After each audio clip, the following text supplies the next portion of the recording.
Hi students, இன்னைக்கு நம்ம class 11 business max second chapter algebra exercise 2.2ல second and third sum பார்ப்போம். இந்த வீடியோல second sum பாருங்க. Evaluate n factorial divided by r factorial into n minus r factorial when n is equal to 5 r is equal to 2. இதுன ஒரு formula நமக்கு தெரியும் உங்களுக்கு result இது.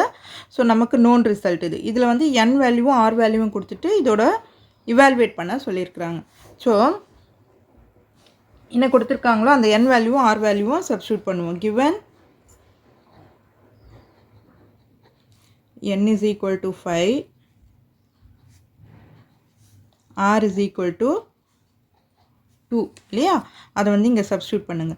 இப்போ nக்கு பதிலாக 5 factorial divided by 2 factorial into 5 minus 2 factorial. Okay, 5 ஃபேக்டோரியல்னால் என்னது? 5 into 4 into 3 into 2 into 1 divided by 2 factorial into 3 factorial. ஓகேவா?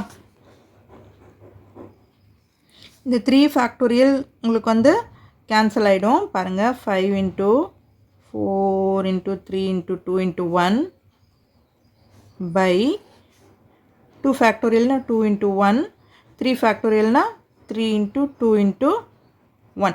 இதை இப்படி போட்டும் பண்ணலாம், இல்லை 3 ஃபேக்டோரியலும் இதையும் ஃபுல்லாகவும் கேன்சல் பண்ணலாம் நீங்கள். ஸோ நம்ம இப்போ இப்படி போட்டிருக்கோம், கேன்சல் ஆகிடும்.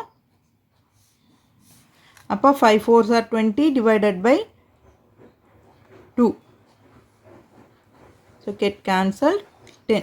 So your answer is 10.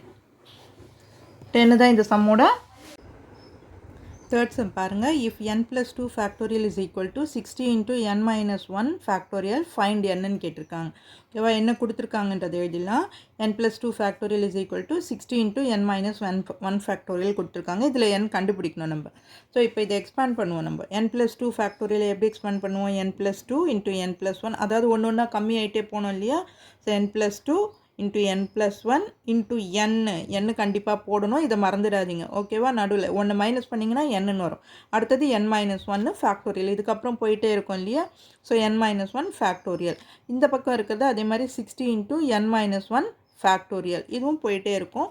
So n minus 1 தான் இதில் இருக்கிறது ஹையஸ்ட். ஸோ இது வரைக்கும் நம்ம கேன்சல் பண்ணிடுவோம். ஸோ n minus 1 ஃபேக்டோரியலாக இப்படி இதுக்கப்புறம் இருக்கிறது எல்லாமே நம்ம கேன்சல் ஆகிடும். ஸோ அப்போ கேன்சல் பண்ணிட்டா பேலன்ஸ் இருக்கிறது என்னது? n plus 2 into n plus 1 into n is equal to 60 எப்படி பிரிக்கலாம் அப்படின்னா 5 into 4 into 3, 5 4s are 20, 20 into 3 வந்து 16 ஆகிடும். ஓகேவா? இப்போது இது எப்படி நீங்கள் இதை ஃபுல்லாக மல்டிப்ளை பண்ணி சால்வ் பண்ணியும் எழுதலாம். இது ஈஸியான மெத்தடாக இருக்கும் உங்களுக்கு. So n plus 2 n plus 1 n, அதே மாதிரி இங்கேயும் 5 4 3 ஒன்று கம்மியாகிட்டே இருக்குது பார்த்தீங்களா?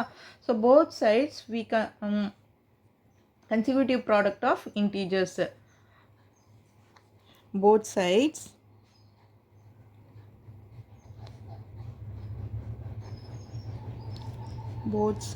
we have consecutive